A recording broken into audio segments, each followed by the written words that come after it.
the gentleman. Gentleman yields back. We now go to yet another gentleman from California. Thank you, Mr. Chairman.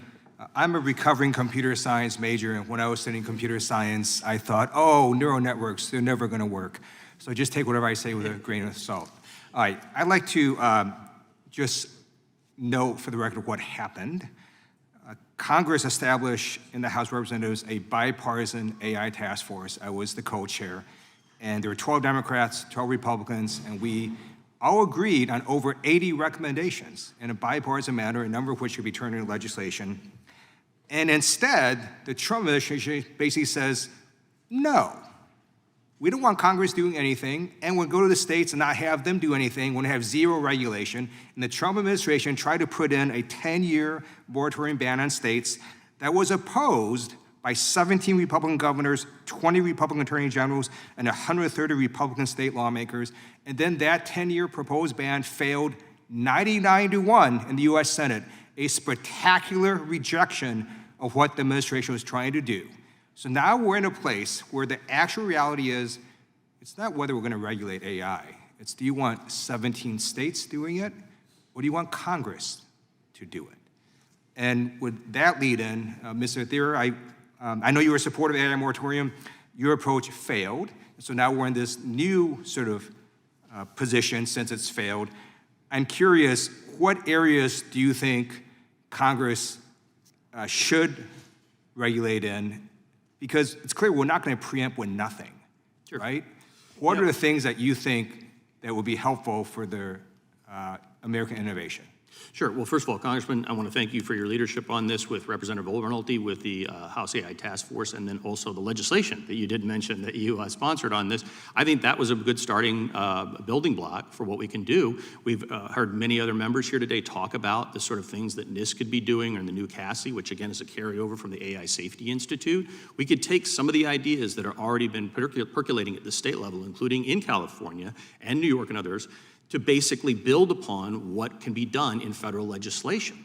And you can combine that with other sort of targeted actions. I want to remind everyone here, people say Congress doesn't do anything. Does everybody already forgotten about the Take It Down Act? Passed overwhelmingly, right? We can take targeted approaches to this, and we can take broad approaches.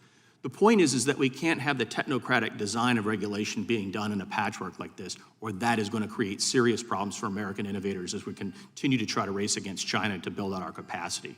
We have to balance safety and innovation at the same time. So we do need to have some preemption. In my testimony, I spelled it out in great detail how to do this, but reserve certain powers to the states. I want to agree with the Democratic Attorney General of Massachusetts, who said, quote, existing state consumer protection, anti-discrimination, data security laws still apply to emerging technology, including AI systems, as they would in any other context. That's exactly right.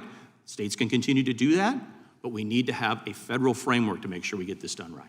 Thank you. Just as a side, I think there may have been some disparagement of California. I just want to note, Apple is headquartered in California, Google, Meta, Anthropic, NVIDIA. Turns out that California does pretty darn well with the laws that we have. Professor Richards, I have a question for you. California is now proposing SB 53. Have you looked at that in the California legislature at all? Not at the level of detail that I want to answer questions under oath on it. Okay, then that's fine. Now, you, in your testimony, thinks the there gentleman, should be... before you came in, Mr. Frazier actually has studied it and is quite favorable in many areas of it. If you so tell me about SB 53. What is your view of it? Earlier in my remarks, I said that SB 53 is the least bad state bill I've seen with respect to AI development. I think that it gets right a lot of the emphasis on information sharing that we know is essential to leading to better AI policy. So the sorts of disclosures that SB 53 calls for from labs, I think, is a very positive step. I would like to see it done at a federal level and not at the state level. I also think that the whistleblower protections called for in SB 53 are important to, again, contribute more information sharing. But I will note that, for example, Senator Grassley has a whistleblower bill pending before Congress that I would prefer to be the vehicle for those sorts of protections. Thank you. I appreciate that. So, Professor Richards, let me go back to you. So your view is there should be no preemption whatsoever. So let me just sort of ask you this question that you can answer because my time will be up soon. When a large language model comes out, it goes through this enormous amount of training and then post-training and all this, and you have a model.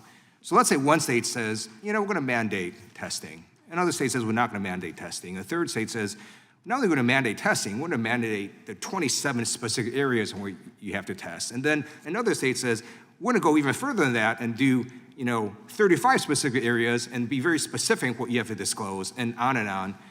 How does even technically an AI company deal with that when they have one model? Do they just say, we're just not going to be able to allow this to happen, for example, in Missouri or California or Florida? Like, how does it even work if you have 17 states regulating one AI model? And I'll yield back and let him answer. I was giving you all that extra time so you can let him answer, and if there's a follow-up within reason, we'll let you have it. It's the advantage of being nearly at the end. There we go. Thank you. Under that hypothetical, Congressman, I think it would be very challenging for a company to apply, but it is not my position that there should be no preemption, just that we should not consider broad preemption of state AI laws. Under appropriate circumstances, a sensible federal law would be naturally preemptive, and I would welcome a reasonable federal AI statute, just as I have welcomed and advocated for a reasonable federal privacy statute, which the United States is the only advanced economy that does not have one. Great, thank you.